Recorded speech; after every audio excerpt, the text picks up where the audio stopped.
Assalamualaikum warahmatullahi wabarakatuh.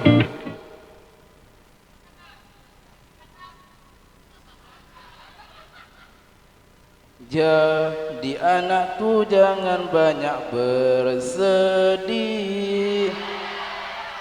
jangan ngelawan orang tua. Seharusnya kita bisa jadi mandiri, bahagiain ayah bunda. Yuk kita belajar di pondok pesantren, biar jadi anak soleh dan keren, jadi santri alim yang ditarbekan. Oh ya, yuk kita belajar menghafal kitab Jurumiyah, Kawakib dan Alfiyah, Jurumiyah, Kawakib dan Alfiyah. Ayo mondok jadi santri minimal menghafal kitab, bisa ngomong ceramah bahasa Arab, biar makin disayang ayah dan bunda. Ayo mondok bisa nggak bisa nonton TV, dengar radio, mau buka WA susah, mau buka WA aja susah banget bro. Walau banyak hafalan yang membuatmu lelah, tetap sabarin istiqamah demi masa depan yang indah, demi masa depan yang indah. Mari ikhlaskan hati teman-teman semua. Jadi santri itu mulia, penuh dengan hikmah dan berkah, penuh dengan hikmah dan berkah. Sukses itu kita dudukan bukan langsung dari Tuhan, hanya manusia pilihan menahan pedih dan cobaan. Di pondok kita harus sabar dan bertahan dari segala cobaan dan rintangan. Jangan berpikir terus tidak pacaran, sitif dan masa depan harus lupakan. Lebih baik berpikir untuk masa depan demi meraih cita-cita dan impian. Semuanya yuk mondok, ayo mondok, nggak mondok nggak keren. Jangan bilang keren kalau belum mondok. Allah lebih suka muda yang soleh. Oh ya, yuk mondok, ayo mondok, nggak keren. Jangan bilang keren kalau belum mondok. Allah lebih suka pemuda yang soleh. Oh ya.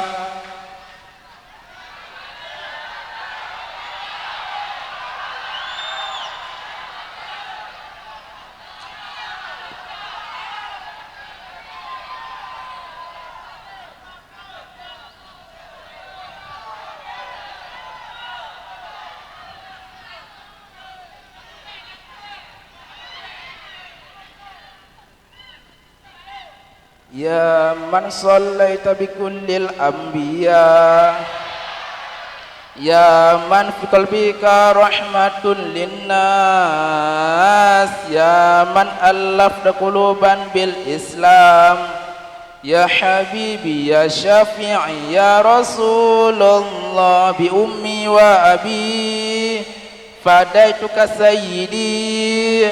Salatu wassalam alaika ya Nabi, Habibi ya Muhammad, ataita bis salami wal huda Muhammad, Habibi ya Muhammad, ya rahmatan lil alamin ya Muhammad, ya man halaita hayatana bil iman, ya man bijamalika allamtal ihsan,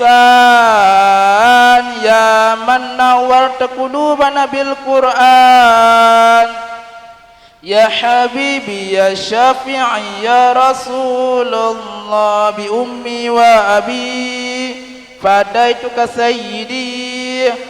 Salatu wassalam alaika ya Nabi, Habibi ya Muhammad, ataita bis salami wal huda Muhammad, Habibi ya Muhammad, ya rahmatan lil alamin ya Muhammad.